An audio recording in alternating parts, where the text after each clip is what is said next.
Peace and good morning, man. I'm so frustrated with myself, but I'm not. I'm not at the same time. I'm forgiving and a little easier on myself now than I was before. I just did a whole long spiel, talk, and everything, and once again, the bane of my existence. It feels like lately is I forgot to turn on the phantom power on the audio interface, so I was talking and had a whole long spiel and conversation with no audio. So I'm gonna do some of this again. Hopefully I can do it more efficiently and faster, and I gotta go delete that other content from all these pages. Peace and good morning. I'm Dragon's Pitchfork Sha, and I am here to share this book, The Magic, by the author of The Secret, Rhonda Byrne. This book has made a difference in my life with just Yani reading the first chapter or so to me Thursday night, and the amount of help this gave me made me want to provide and give this to somebody else, and share this with somebody else. So I'm going to read bits and pieces of this. This is something I'm reading. I'm going to start reading now, although if you've been hanging with me since last month, you know I'm also reading Breaking the Habit of Being Yourself by Dr. Joe Dispenza. I figured this book should come second to this after Yani read this piece to me. She's been wanting to share this with me for a while, but she knows I wasn't in a place where I was ready to receive it. Now I'm ready to receive this, and it has been a huge help. I will show you some of how it helped me just by explaining one of the exercises I went through yesterday morning that got me excited about going into this because I saw immediate results, and what I'm assigning as immediate results. I said in an old song called Take Me, I said, I assign meaning to the things I find. Well, I found this, and I found an experience that I'm assigning meaning to. This book is helped me with finding direction and kind of giving me affirmation that I'm on the right path with what I'm doing in Web3 and what I'm doing with video production. It gave me both of those confirmations or affirmations yesterday, and I'm appreciative. I'm grateful. One of the things that obviously came about, well, not obviously, but came about as a result of the conversation that led to Yani reading me in this chapter, she was talking about gratitude. And I realized in our conversation that I'd fallen off of my gratitude journaling and just taking a moment to specifically focus on gratitude each day.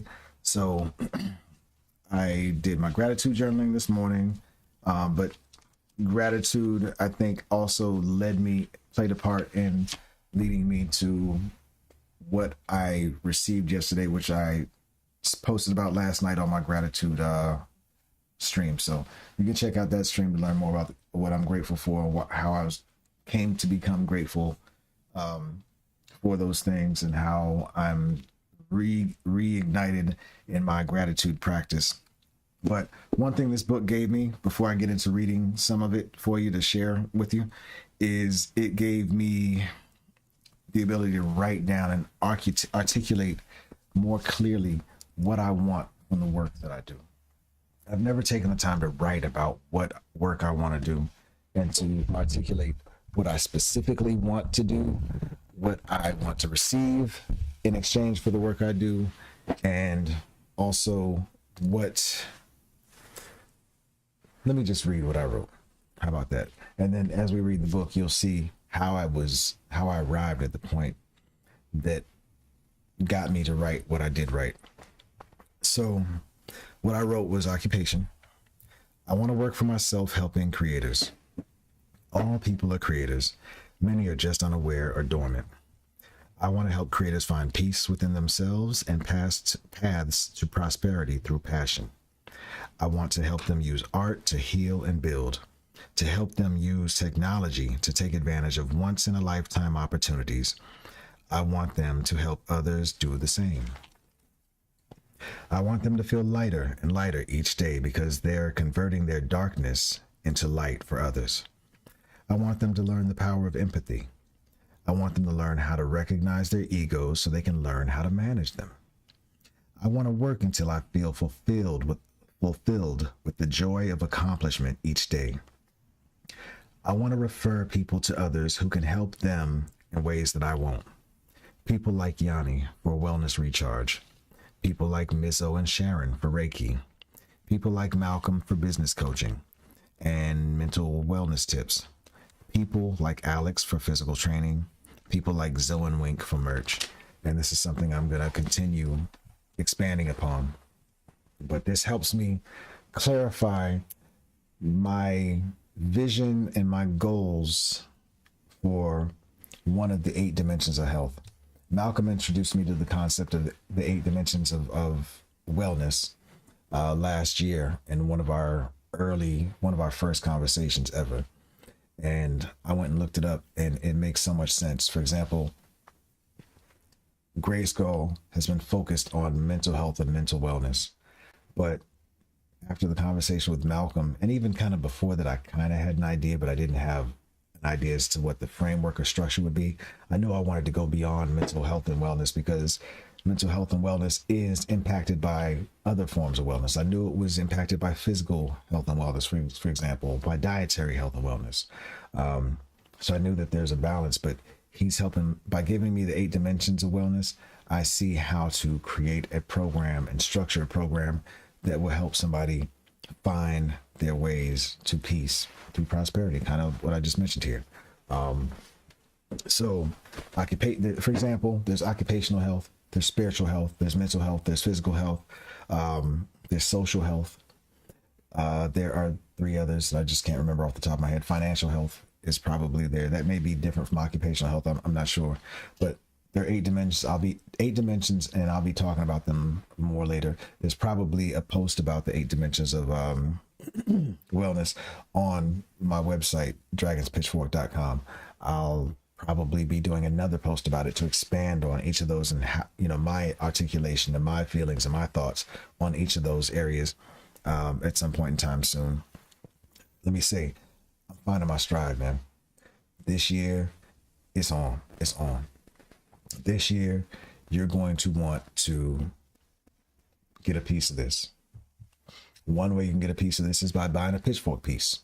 Pitchfork pieces are my digital collectibles. They're keys to a content vault that I'm creating. I will be creating. I've started it already, but I've had more ideas this morning on how to structure it, and I've been working on how to structure it even more. When I say it's a content vault, it'll give you royalty-free music that you can use in your own content on social media. It'll give you royalty-free video that I will film and record. I'll be pulling from my current content library and populating with that, but I'll also be purposefully going to shoot things, sometimes things that people ask me to shoot. Same with photography, stock photography. I will be populating that with some photography that I shoot. Maybe Yani will donate some of her photography to be used in the vault. Maybe there'll be other creators who will offer content to be added to the vault as well. Or I'll help other creators create their own content vaults, and I'll partner up with them in some way, shape, or form. Not sure. But these Pitchfork pieces will also give you access to VIP access to certain events, because we're not, like I said, we're not playing this year. Mizzo is hell-bent on getting shows for us in the US and outside of the US. So there will be Grayskull performances. I most likely will, damn near sure, I am not getting on stage because I do not enjoy performing. I have no interest in performing. Sheed is kind of hell-bent on changing that, but it's not my thing. I might write a song from time to time, but that's for personal fulfillment in that moment. I don't care about performing. So I definitely don't want to be the center of attention. I don't even like doing, well, let me not say I don't like doing this anymore, because I enjoy doing this because I found a way to turn this into something that's for me. This is journaling for me. This is collecting my thoughts and organizing my thoughts. This is helping me to get myself together, right? And getting on these streams also helps me do one other thing I love to do, which is celebrate other people's talents and gifts, from intelligence to creativity. Everybody's a creator. And even if you don't know you're a creator, you're a creator. I want to help people find that inner creator, because I believe that inner creator is where you find a path to peace for yourself. And if you understand and you tap in with your inner creator, I think you can find paths to a greater life for yourself.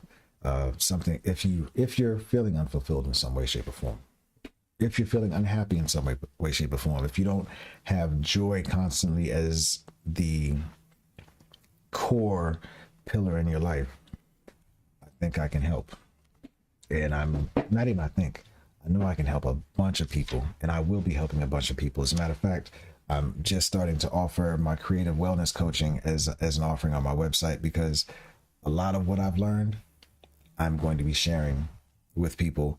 And it's time to find a way to keep these lights on, keep this internet active, keep gas in the car so we can get on the road and do some of the things that we want to do with and for others as well as ourselves. So this year is the time to get on. Buying a Pitchfork piece will help you get access, VIP access to some of the events that we'll be doing, like these shows. It'll get you VIP access to the some book signings, because I'm finishing a book this year. I plan to do 3, but I absolutely know I'm doing 1. I already know the concept for the 1. I've made a goal to do 3, and I have ideas about 2 of the others, but I haven't locked those in. But that 1, it's going to be at least the first autobiography for me, telling some of the key important parts of my life that gave me the lessons that helped me get to finding my joy and my peace and building the life of my dreams. I mean, I'm literally building the life of my dreams, and I see bits and pieces of that are gelling and solidifying. And I didn't think it was possible, but through my experiences, I've found how to make this possible. And now that I've found how to make this possible, put on the gas. So VIP access to book signings, possibly even VIP access to book signings by myself and Yani, because she's writing books. She's almost ready with her book. She's almost done with her first book that drops next month, maybe dropping 2 next month. I know she's dropping 3. She's doing a trade bag. I know 2 of the dates that she's dropping 2 of the books. I don't know the date for the 3rd one, because I'm so focused in my world. I feel bad, but we're both kind of so focused in developing and building our own little corners right now that we're not as intimately aware of the details of each other's endeavors, which is beautiful right now, because it means we actually have something new and different to talk about each and every day and every night, because we found our strides in our different arenas and our different paths that still complement one another, still support one another, still HFR all day. But right now we had to get ourselves shored up so that we can be stronger pillars for the HFR community.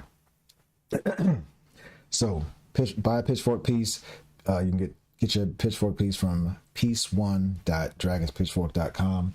I should probably have something where I pop up links on the screen or something at some point in time. Maybe, I don't know. That may be a bit too much for this aesthetic, right? But you can go to dragonspitchfork.com if you want to, just to find the link. There's a link on the homepage so that you go directly to buy the piece. Just scroll down. So one other thing about Pitchfork pieces, I want to make sure that I show you. Well, this will lead me to talking about that. I am excited. One of the things I'm excited about right now is the fact that I've really found my stride for these streams. I really found what I want to do with these streams and how I want to do them. If you've been rocking with me up until now, you'll see that I've experimented with a few different things, different formats, and doing and talking about different things on here. I've really found, I think, a really good solid template for the description fields for these streams, which also helps explain what these streams are about. For example, this description that I finished writing this week, I wrote it in bits and pieces this week. I wrote one piece one day and I included that on one stream. I wrote another piece another day and added that one to it, so that if you look at my descriptions, you'll see how the description field on these streams has evolved since December, I think, when I started doing these. Maybe it was November when I started doing these. It's evolved so much. But now you have a description of myself. I've been struggling to figure out how to describe myself and what I do. I've got a pretty close description of myself and a description of what this stream is about. For example, in the description, you'll see that it says, about Dragon's Pitchfork. I produce and host podcasts and Twitter spaces as part of my effort to assist other people on their creative wellness journeys. I'm also a community founder and builder who produces music, video, and practices other healing arts as a form of therapy. than about getting it together. Getting it together is my live journal where I share my thoughts and ideas, typically related to social impact, social good, and mental health advocacy. I also share BTS on the activities I undertake with the communities and initiatives I contribute to. I'm kind of enjoying those. I'm sure those will continue to evolve, but I'm glad that I found that footing. Like, I haven't felt confident about any of the write-ups that I found before now. So I'm really happy that I found something I'm very confident about. I've also added gratitude to every one of these. And the gratitude section is going to have one part that's just standard, just as a daily reminder of the things that I'm grateful for every single day. And it's not all of the things. It's not, by far, it's not a comprehensive list. There's so much more I can't add to it. As a matter of fact, I did my gratitude journaling this morning on paper for the first time in months, and I plan on doing like 2 or 3. And I was grateful for 1, 2, 3, 4, 5, 6, 7, 8, 9, 10. These are just people. This, I didn't even get into what I'm grateful for that's beyond that, like gratitude for my health, gratitude for having a roof over my head, gratitude for having the electricity that allows me to do this, to promote and to help build my business, for the internet access, all that, because all of that is precarious right now because I haven't had a source of income as I've worked on building this. And I've had to rely solely on faith in myself and belief in myself to get me where I am. And I've also received help from, for example, I had to thank Yani's mother. She gave us some help this week. And that's something, if you know me, I've not been able to be someone who's comfortable asking somebody for help, especially monetary help. But I've been somebody to give people help. And I mean, give like hundreds, thousands to people when I had it. So I'm very grateful to have somebody who's able to do that for me. And who's done that for us on 2 occasions in the past couple months. She's helped us keep afloat. And then I've had some, what I would almost call miracles, come through and help us out at 2 really key and crucial points in the past couple months. And those are the things that have helped me say, you just got to keep sacrificing. You just got to keep pushing. Don't quit. I almost gave up and went and got a job and tried to figure out how to balance a job in this, but there's too much momentum with what we're building here. And I really feel like it's hard to explain. I wish I could explain it, but it's really hard to explain. I really feel like going and getting a job at this particular junction is the wrong thing. I feel like I'm being tested, even though I don't know by who or what, but I feel like I'm being tested to see how much I believe in myself and what I'm going to do and how hard I'm willing to work.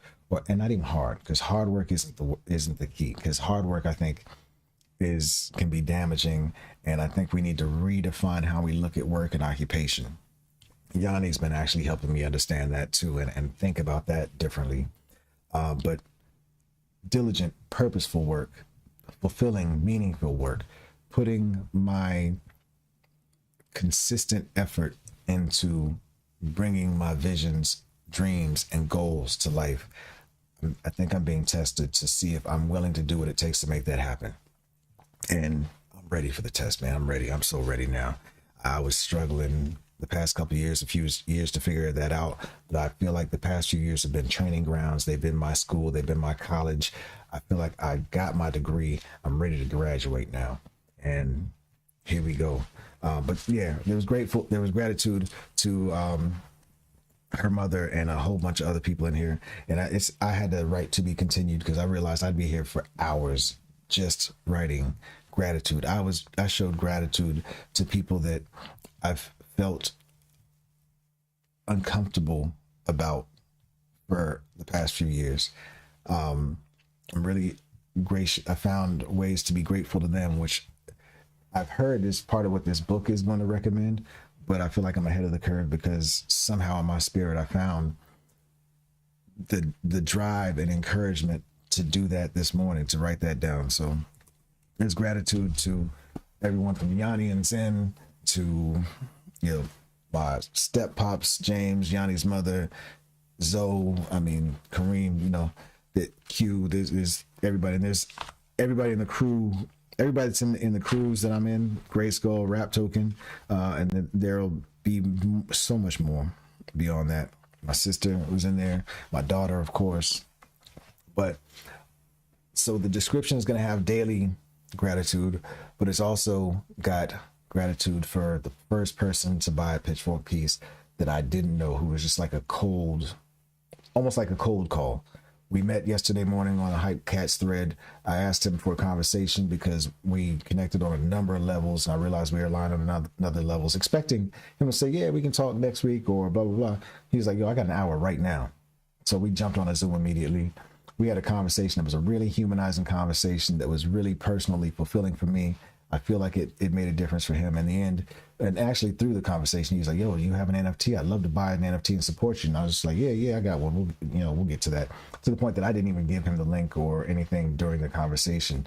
I was so engaged in the moment and in the humanizing aspect, which is what I want to do with my life every day. So I was fulfilling and living that occupation without trying to sell something. That's what I want. I don't want to be trying to sell people stuff, but I would really appreciate it if people buy things because they believe in what I'm doing, they believe in me, or they just want to be kind and support me because they know I'm kind and I support others, or they want the product or service. They need the product or service.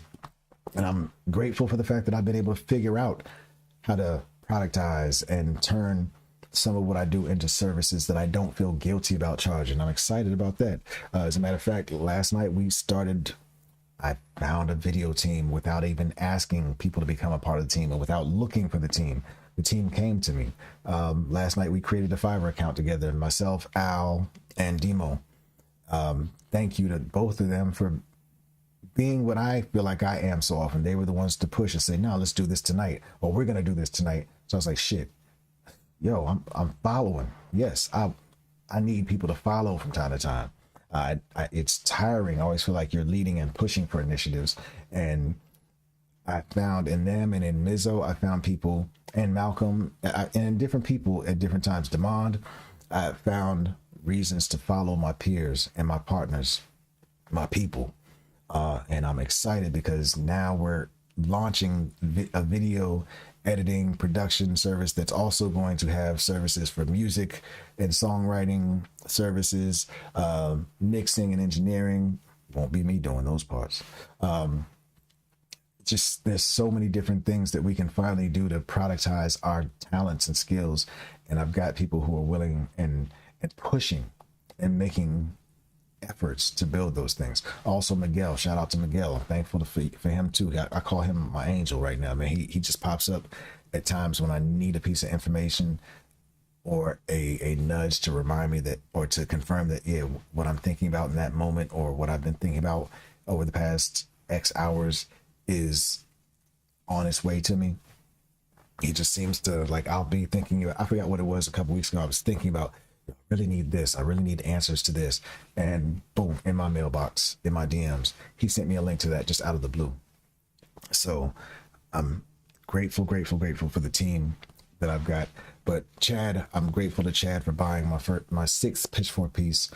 He's the first cold call, quote unquote, cold call purchase for a Pitchfork piece.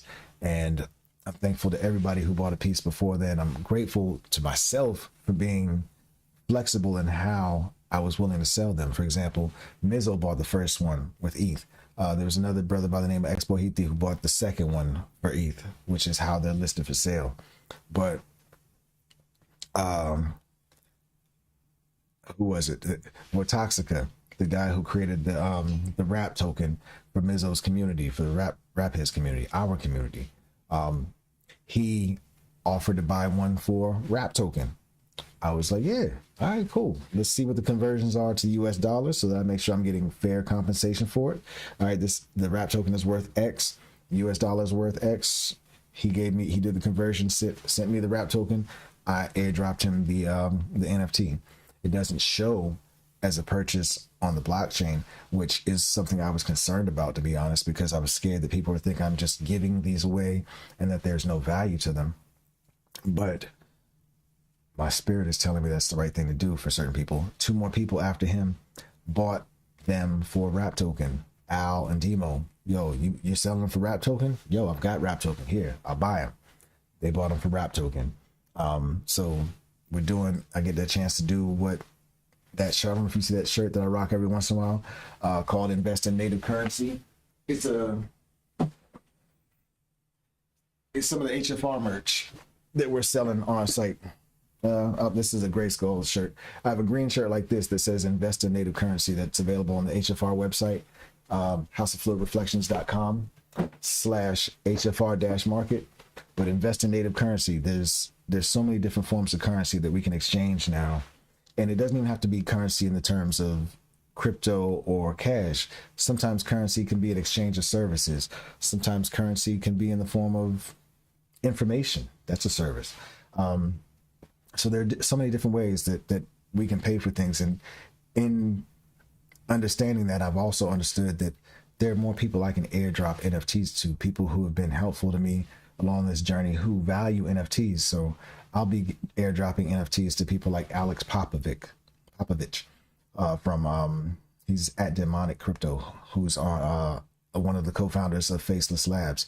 He helped me very much when it came to writing and structuring messaging for our website, for the crowdfund, and thinking through how to structure my project.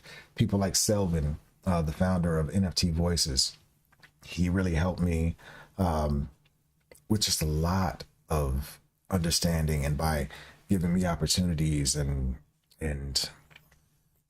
just food for thought, helping me think through some things, especially during that tough time last year when I was getting ready for that crowdfund. He gave some reviews and feedback on what the copy and the structuring that we put together for that crowdfund. So I think he deserves an airdrop. There's Liz, Healing Arts Liz. She gave Yani some support through hers that she really needed. And there are other people beyond that. I'm sorry if I'm not naming your name right now. I don't want to give a whole bunch of promises right now, as I'm still formulating the thoughts and the ideas on how to do this without potentially devaluing the project. It's because I was concerned that people would see that, oh, so many of these are being given away, they must not be worth anything. They're just freebies. And I didn't want to shoot myself in the foot when it came to sales. Like even doing these sales for RAP token, I feel like there may be a concern there if somebody looks at my collection and they just walk up on it and see it. But I've had to realize that people aren't just walking up and cold buying them anyway. People are buying them when they have a connection to me. When we build a connection and a bond, they're like, oh, I see the value in what you're doing. I want to support you. I'm buying one. So there were 2 airdropped. There was another one the first time I got a chance to give someone just like native currency, just for providing me information, helping me out. Anne Marie from the Hype Cats.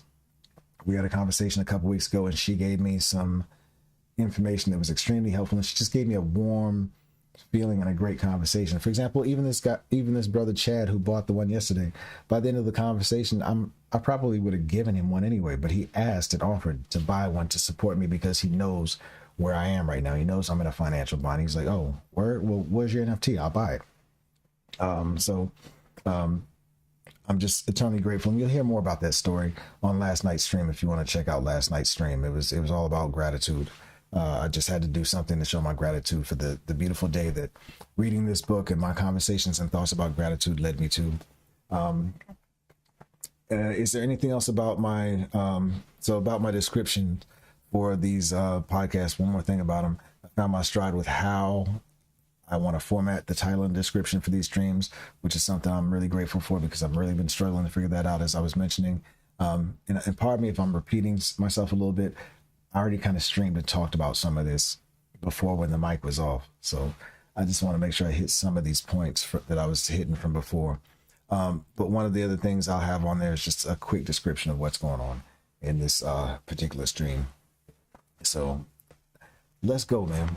The description for today actually is about how Yani read a piece of this book to me and how this book made a difference in my life immediately after reading it. So here we go. We're going to get into the beginning of The Magic by the author of The Secret, Rhonda Byrne. It doesn't call the different sections in here chapters. It just has a contents section, and the first piece of it is called Do You Believe in Magic? Pardon me if I do. I'm going to do a mic check. I think we're good on the mic. It's really weird though. Shotgun mic is not giving me the levels I was hoping to get. But one mic should be enough. I honestly don't think I need both mics, but I move around sometimes, and that shotgun mic helps me catch me when I'm over there. Whereas this baby blue bottle is my homie, my favorite. I think it's an emotional attachment more than a technical, like, oh, it's technically capable of doing blah, blah, blah. Nah, it's not that. All right, so first chapter. Do you believe in magic? It's got a quote that says, "Those who don't believe in magic will never find it." That's by Roald Dahl. And here we go. Remember when you were a child and you looked at life in total wonder and awe? Life was magical and exciting, and the smallest things were utterly thrilling to you. You were fascinated by the frost on the grass, a butterfly flittering through the air, or any strange leaf or rock on the ground. You were full of excitement when you lost a tooth, because it meant the tooth fairy would be coming that night. And you would count the days to that magical night of Christmas, even though you had no idea how Santa Claus could get to every child in the world in one night. Somehow he did it, and he never let you down. Reindeer could fly. There were fairies in the garden. Pets were like people. Toys had personalities. Dreams came true, and you could touch the stars. Your heart was full of joy. Your imagination knew no limits, and you believed that life was magical. There's an exquisite feeling many of us had as children, that everything is good, that every day promises more excitement and adventure, and that nothing could ever thwart our joy for the magic of it all. But somehow, as we grew into adults, responsibilities, problems, and difficulties took their toll on us. We became disillusioned, and the magic we once believed in as children faded and disappeared. It's one of the reasons why we as adults love to be around children, so that we can experience that feeling we once had, even if it's just for a moment. I am here to tell you that the magic you once believed in is true, and it's the disillusioned adult perspective of life that is false. The magic of life is real, and it's as real as you are. In fact, life can be far more wondrous than you ever thought it was as a child, and more breathtaking, awe-inspiring, and exciting than anything you've seen before. When you know what to bring forth, when you know what to do to bring forth the magic, you will live the life of your dreams. Then you will wonder how you ever could have given up in believing in the magic of life. You may not see reindeer fly, but you will see things you've always wanted appearing before your eyes, and you will see things that you've dreamed of for so long suddenly happening. You will never know exactly how everything weaved together for your dreams to come true, because magic works in the invisible realm, and that's the most thrilling part. Are you ready to experience the magic again? Are you ready to be filled with awe and wonder every day like when you were a child? Get ready for the magic. Our adventure begins 2,000 years ago, when life-changing knowledge was hidden within a sacred text. Next chapter. A great mystery is revealed. The following passage comes from the Gospel of Matthew in the Holy Scriptures, and it has been mystified, confused, and been misunderstood by many people over the centuries. You know, being this close to the mic, I know I probably need another spit guard. It has a spit guard built in, but I probably need another one where I sit back a little bit more. I'm just testing. I'm going to listen to the audio later and give it a shot. And I'll probably have ask Al and Demo to critique this and help me figure out how to put the right plugins in place to help make sure this audio is what it needs to be. All right, so the following passage comes from the Gospel of Matthew in the Holy Scriptures, and it has mystified, confused, and been misunderstood by many people over the centuries. Whoever has will be given more, and he will have an abundance. Whoever does not have, even what he has will be taken from him. You have to admit that when you read the passage, it appears unjust, as it seems to be saying that the rich will get richer and the poor will get poorer. But there's a riddle to be solved in this passage, a mystery to uncover. And when you know it, a new world will have opened up for you. The answer to the mystery that has eluded so many for centuries is in one hidden word: gratitude. And then he goes to rewrite that passage by substituting the word or adding the word gratitude to it. He says, whoever has gratitude will be given more, and he or she will have an abundance. Whoever does not have gratitude, even what he or she has will be taken from him or her. By the revelation of one hidden word, a cryptic text is made crystal clear. 2,000 years have passed since those words were recorded, but they are as true today as they ever were. If you don't take the time to be grateful, you will never have more. And what you do have, you will lose. And the promise of the magic that will happen with the gratitude is in these words: if you're grateful, you will be given more and you will have an abundance. So, quick pause. Yani read this to me Thursday night. It was kind of sinking in. I was like, yeah, okay, yeah, I hear the words, okay. But then yesterday morning, I woke up and in my head, I at least did some gratitude, and I did the exercise from the book. And gratitude was in my spirit all day. And more just kept coming to me from meeting Chad to him buying the NFT to, there's more all throughout the day. A bunch of interactions with Yani were just crazy yesterday, and how beautifully timely they were and how the moments just unfolded. But then there was also the RAP HEADZ Twitter space where we made the decision to get on the Zoom after the Twitter space and work on this video production business, editing business, this music services business together. And it wasn't something I initiated. That is something I'm truly grateful for, because it's always hard for me to initiate new activities, especially if they're group activities, because usually it feels like I'm pulling and trying to drag people along with me. And I've told myself that I'm not going to do that anymore. I'm done trying to pull people along with me or trying to encourage people to do something with me. Whoever's going to rock with me is going to rock with me. And whoever's not, I'm going to love them regardless, and just not have expectations. Because one of the things I read back in my 20s that's always stuck with me is, it was a Taoist text, which is part of the reason why you got the song, the Tao Tone, which is a kind of a double entendre for DAOs in the crypto or Web3 space. But I read a passage that said, expectation leads to disappointment.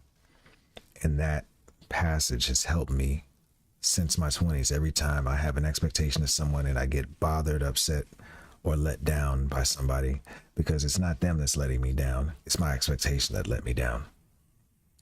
Anytime I have an expectation of someone else and things go other than the way that I expected, I understand and know completely now. I've had inklings and I've kind of understood it over the years, but now, it's like core operating system. Like these streams are me saying that I'm rebooting and recoding and rewriting my operating system. Yeah, that code has been written to the OS now. So expectation leads to disappointment. I'm now grateful. And let's get back to the book. So, from the Quran, the promise of gratitude is equally emphatic. And remember, when God proclaimed, if you are grateful, I will give you more. But if you are ungrateful, verily my punishment is indeed severe. It doesn't matter which religion you follow or whether you're religious or not. These words from the Holy Scriptures and the Quran apply to you and your life. They're describing a fundamental law of science in the universe. its universal law. Gratitude operates through a universal law that governs your whole life. Let me just say this for the people who may think similar to me or something like me. I still, because of a lot of the experiences I had that shaped and formed my outlook on life, especially when it comes to things like spirituality and religion, my soul and spirit automatically cringes or gets defensive when I hear or read certain types of phrases and words used in text. And I'm working on deprogramming myself of these reactions and responses to words, because I should, instead of allowing myself to emotionally react to information as it's presented to me, I myself am choosing to just look at the information as information and not choose whether or not it's correct information, whether it's right information, whether it's information that resonates with my spirit and my being. I just want to take information and process the data. And then if I want to, apply emotional thought or feelings or maybe even beliefs to that, that's after the fact. But I don't want to be responding and having a conversation with the information in my head. I want to actually get back to intaking information and then processing it as two separate activities, at least for this stage of where I am in my journey. So when he says gratitude operates through a universal law, that universal law, every time I hear so many people talk about this is universal law, that makes me normally cringe. Not allowing that to happen here today, especially when it says a universal law that governs your whole life. That also just kind of is a pinprick to those old ways of thinking and allowing myself to respond emotionally to information. So gratitude operates through a universal law that governs your whole life. According to the law of attraction, and let me say one more thing. One of the reasons that bothers me is religion is something that wasn't a choice to me. It was something that was forced on me as a child. So I got programmed with that. As an adult, I look at that as against my will, or I looked at that as against my will, but I had no choice basically in whether or not I was being programmed with that information. It never resonated. It never stuck. It never hit the core. Although I had some very religious people in my family, I never felt it. I always felt like I had to pretend to fit in religious circles. I had to mask to fit into religious circles or to be in the presence of religious people, which is probably, I'm realizing right now, one of the reasons why I'm uncomfortable talking about religion, because I know as a child I had to mask. As a teen, I ripped that mask off, but I ripped it off so hard that I railed against religion. I spent years trying to convince other people that their religions or religious choices were wrong. Now I honestly focus on my heart just says, whatever makes you happy and gets you through your day, I'm happy that you have something, because I didn't have anything for years. Now I'm finding something, and maybe this is where this resonates with me, because the one thing that is probably a core tenet for me, which is what has provided me the source for a lot of who I am and how I operate anyway, I guess, is gratitude. I've always been somebody who will thank somebody to the umpteenth degree when they do something for me. I've always been very grateful and appreciative, and I've also been very empathetic. And maybe that empathy comes from me understanding gratitude and me understanding how it feels when somebody doesn't show gratitude, how hurtful that can be when somebody just takes you for granted or takes advantage of you. So maybe this is right. Like I said, I'm just taking in the information, but as I'm now processing and talking, maybe there's some meat to this, right? So according to the law of attraction, which governs all the energy in our universe, from the formation of an atom to the movement of the planets, like attracts like. It's because of the law of attraction that the cells of every living creature are held together, as well as the substance of every material object. In your life, the law operates on your thoughts and feelings because they are energy too. And so whatever you think, whatever you feel, you attract to you. If you think, I don't like my job, I haven't got enough money, I can't find my perfect partner, I can't pay my bills, I think I'm coming down with something, he or she doesn't appreciate me, I don't get along with my parents, my child is a problem, my life is a mess, or my marriage is in trouble, then you must attract more of those experiences. I used to constantly think about all the things that were wrong or that could go wrong. But if you think about what you're grateful for, like, I love my job, my family is very supportive, I had the best vacation, I feel amazing today, I got the biggest tax refund ever, I had a great weekend camping with my son, and you sincerely feel the gratitude, the law of attraction says you must attract more of those things into your life. It works in the same way as metal being drawn to a magnet. Excuse me. This is something that happens to me, or I read. Sometimes I just get yawny, and I think it's because of breath control. So it works in the same way as metal being drawn to a magnet. Your gratitude is magnetic, and the more gratitude you have, the more abundance you magnetize. It is universal law. You will have heard things like, whatever goes around comes around. You reap what you sow, and you get what you give. Well, all of those sayings are describing the same law, and they're also describing a principle of the universe that the great scientist Sir Isaac Newton discovered.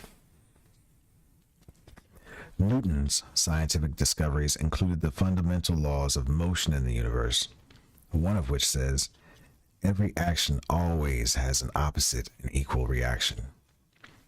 When you apply the idea of gratitude to Newton's law, it says, every action of giving thanks always causes an opposite reaction of receiving.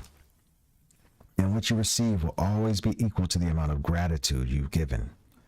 This means that the very action of gratitude sets off a reaction of receiving, and the more sincerely and the more deeply grateful you feel, in other words, the more gratitude you give, the more you will receive. The golden thread of gratitude, next section or chapter. Let's see how far we're going to go. I was hoping to get to, we'll go to the next chapter, which is called Bring the Magic into Your Life. These are all subsections of the same chapter. I believe, no, it's not. We're in the second chapter. Great Mystery Revealed is the second chapter. Bring the Magic into Your Life is page 15. We'll stop there for the day. So the golden thread of gratitude. Dating back thousands and thousands of years to the earliest recordings of humankind, the power of gratitude was preached and practiced. From there, it was passed on through the centuries, sweeping across the continents, permeating one civilization and culture to the next. The major religions of Christianity, Islam, Judaism, Buddhism, Sikhism, and Hinduism all have gratitude at their core. Muhammad said that gratitude for the abundance you've received is the best insurance that the abundance will continue. Buddha said that you have no cause for anything but gratitude and joy. Lao Tzu said that if you rejoice in the way things are, the whole world will belong to you. Krishna said that whatever he is offered, he accepts with joy. King David spoke of giving thanks to the whole world for everything between the heavens and the earth. And Jesus said thank you before he performed each miracle. From the Australian Aborigines to the African Maasai and Zulu, from the American Navajo, Shawnee, and Cherokee to the Tahitians, Eskimo, and Maori, I'm not sure, Maori. The practice of gratitude is at the very root of the most indigenous traditions. Here comes another quote. When you arise in the morning, give thanks for the morning light, for your life and strength. Give thanks for your food and the joy of living. If you see no reason for giving thanks, the fault lies with yourself. That's a bomb. That one actually really ties in with the gratitude journaling I did this morning, because I was giving thanks. I made it a point because I heard Yani say that one of the exercises is to give thanks to people that you may have some friction with or may not be happy with at the time. I guess I'll find better words for it when we get to that part of the book. But I chose two people specifically to find reasons to be thankful for and to. And in writing that, it did give me a little more freedom and forgiveness for these people, because in the way I wrote them, I think I came to understand kind of how they came to be who they are and how and why they engage in the way they do. Now, this doesn't mean that I'll be always forgiveness does not mean that you bring somebody back into your life. Forgiveness means that you no longer hold that grudge or these feelings of these negative emotions toward them. And I actually feel like the negative emotions that I've held toward these people have dissipated a lot. Whether they're all gone or not, I don't know. But it's shown me that there may be reason to re-engage in a way with the condition that the engagement is healthy. So that's inspiring. And this kind of helps summarize that. Next, so done with the quote. That quote was from Tecumseh, a Shawnee Native American leader. I'm sorry if I'm pronouncing that incorrectly. I will learn. History is laden with famous figures who practiced gratitude and whose achievements put them amongst the greatest human beings who have ever lived. Gandhi, Mother Teresa, Martin Luther King Jr., the Dalai Lama, Leonardo da Vinci, Plato, Shakespeare, Aesop, Blake, Emerson, Dickens, Proust, Descartes, Lincoln, Jung, Newton, Einstein, and many, many more. Albert Einstein's scientific discoveries changed the way we see the universe. And when asked about his monumental achievements, he spoke only of giving thanks to others. One of the most brilliant minds of all time thanked other people over 100 times a day for the work they had done. That resonates with me. I rock with that. Is it any wonder that so many of life's mysteries were revealed to Albert Einstein? Is it any wonder that Albert Einstein made some of the greatest scientific discoveries in history? He practiced gratitude every single day of his life, and in return, he received many forms of abundance.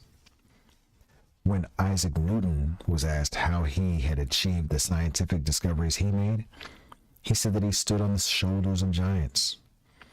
Isaac Newton, recently voted the greatest contributor to science and humankind, was also grateful to those men and women who lived before him. With that, the scientists, philosophers, inventors, discoverers, and prophets who practiced gratitude reaped its results, and most were aware of its inherent power.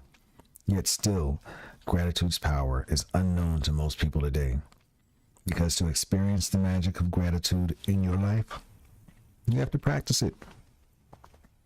My discovery. Next section in this chapter. My story is a perfect example of what life is like when a person is ignorant of gratitude, and what happens when you make gratitude a part of your life.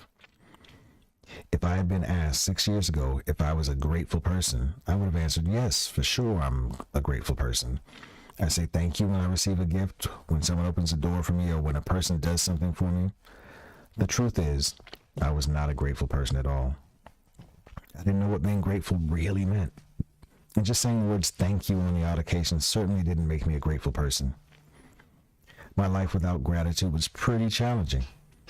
I was in debt, and it was increasing a little bit more every month. I worked really hard, but my finances never improved. And trying to keep up with the mounting debt and obligations, I was living with a continuous undercurrent of stress. My relationships swung like a pendulum from fair to disastrous because I never seemed to have enough time for each person. Boom.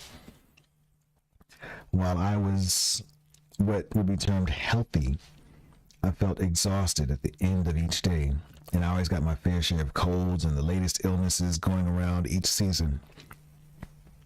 I had moments of happiness when I went out with friends or when I went on a vacation, but then the reality of having to work harder to pay for those pleasures would sweep over me. I wasn't living, I was surviving from day to day and from paycheck to paycheck, and I would no sooner solve one problem than more problems would appear. But then something happened that would change everything in my life from that day forward. I discovered a secret about life, and as a result of my discovery, one of the things I began to do was practice gratitude every day. As a result of this, everything in my life changed. And the more I practiced gratitude, the more miraculous were the results. My life truly became magical. For the first time in my life, I became debt-free. And shortly after that, I had all the money I needed to do whatever I wanted. Problems in my relationships, work, and health disappeared. And instead of facing daily obstacles, my days became filled with one good thing after another. My health and energy increased dramatically. And I felt better than I had in my 20s. My relationships became more meaningful, much more meaningful. And I enjoyed more good times with my family and friends in just a few months than I had in all the previous years. More than anything else, I felt happier than I thought it was possible to feel. I was blissfully happy, the happiest I had ever been. Gratitude changed me, and my whole life magically changed. So that's the end of chapter 2. We're up to chapter 3. I'm actually kind of interested in going a little further, but it's 8:30. Yani may be up, and I know she's reading the book right now. I think I need to return the book to her. So maybe we'll rock on this again tomorrow. Tomorrow, there are two, we can probably get to 2 chapters tomorrow. The next chapter is called Bring the Magic into Your Life. And then the chapter after that is called A Magical Book.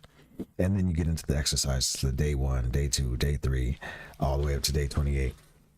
So maybe this will be a journey. Also, I'm planning on starting a book club. I've already got people who've agreed they want to be in the book club. That's Mizzo and Demo both said they want to be in this. I think this is a perfect place to start because we'll be talking about the exercises that are in this book, and we'll be able to share results and maybe keep each other motivated and on track, because that's the other thing that I've heard recommended that I've always wanted was an accountability partner. I've never had an accountability partner before, and I got that kind of through Yani in a bunch of ways. Not even kind of, got that through Yani in a bunch of ways. For example, accountability for my diet, the way I eat, and the way I take care of myself spiritually, some ways physically, not so much as spiritually, because she's gentle and she's trying not to be overbearing. She's being very patient with me and allowing me to evolve at my own pace, much like I'm doing with her, which is one of the reasons why we work so well together. But I've got accountability partners coming and here with Al and with Demo and with Mizzo. I recognize that, I see that, and I'm grateful for that. So maybe we'll extend that to this book club, and we'll offer this book club to others. I've been trying to think of how I want to organize it. Like, I'd like to have maybe weekly lives where you don't have to feel obligated to read to be a member of the book club, for example. You can just come enjoy the discussions. You can read while you're in the discussion, but maybe we'll just take the chapter that we just read or the couple chapters we just read and talk about them together. I'm getting closer and closer to locking that down. There are so many different little small things that I'm working on, and I have to keep putting different things on back burners. But I feel like a book club right now would be helpful, especially since what I'm reading is personal development books. self-help books, books that help me heal and evolve, because my mission is to help others heal and evolve. As a matter of fact, I finally put my mission. I've been working on my website a lot, and I've been putting a lot of work into writing the description of myself. I've gotten some feedback that's helped me figure out how to better express my message and who I am, and give people a purpose for remaining on the website. And I'm still on the journey, but I'm very excited about where I am on the journey at this moment, because I'm about to show you. I'm about to pull up one of the pages and show you where I am on it. So if you go to the home page, you see I finally figured out how to describe and give myself titles. I never cared about titles, but I feel like I found titles now. So now you see that I've got myself titled as a host, producer, and creative wellness coach. And I was finally able to write a description of myself. One of it is because I have this battle internally with ego, and I'm scared to become egotistical or arrogant. So it's very hard for me to claim titles, or it has been historically, but I'm learning to be more comfortable and confident with that, because I'm learning to see the difference between confidence and arrogance, and I'm learning to define what that means for me. So I'm getting closer. But what I wrote so far, where I'm at with it now, which is a far cry from where it was 6 months ago, 2 months ago, last month, 2 weeks ago, is this: I produce and host podcasts and Twitter Spaces as part of my effort to assist other people in their creative wellness journeys. I'm also a community founder and builder who produces music, video, and practices other healing arts as a form of therapy. That works. Creative wellness coach. I need to probably expand on this creative wellness coach part a little bit more, but that's covered, I guess, here. My effort to assist other people on their creative wellness journeys. And then you'll see under the services section of my site, there's creative wellness coaching. And that goes into it a little bit further and shows you some of the different activities that I'll do as a creative wellness coach. I need to expand on that now. And I'm happy that I finally got some testimonials. That I'm excited about, because I figured out how to do the testimonials part. It's really hard for me to ask people for testimonials. And when they take their time, or they're slow, or they're not sure how to give me a testimonial, it discourages me. So I just kind of I kept giving up and just saying screw that over the past year or so, probably the past year. But I got some testimonials from people in some of our live spaces or in some of our recordings that helped me tremendously. So, and then I was able to ask one person for a testimonial. So I got testimonial from Q from our Gray Space episode that we recorded without planning last year on the 16th. He said some things that I was like, yeah, this works. Shauna Munson, a metaphor. I asked her for a testimonial. She wrote one up and sent it to me. And then I went into depth to expand on, what she went to like really give you a full picture of what I did with and for her, which was helpful.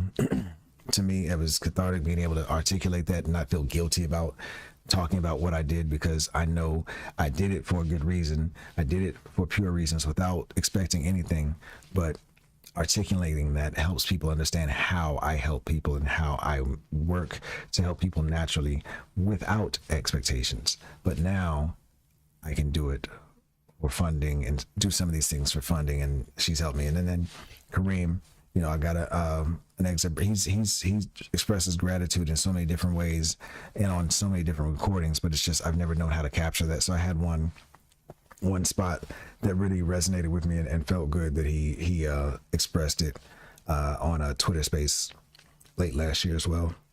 So there are sections for each one of those.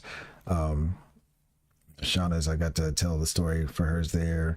Also, and making sure that you guys get a chance to go find and follow these people for each of theirs. Q, I got this excerpt from the Grayskull episode right there, and got to tell a little bit of our story there and how to find him on social media. He only rocks with Twitter. And then so again, the episode, a piece from that Twitter space, and a little bit of our story. It just yeah, I'm just happy that I'm finding my stride and I'm able to start putting my services and products together, and I'm able to sell them. Also, something that was kind of cool is I put together an EPK this week.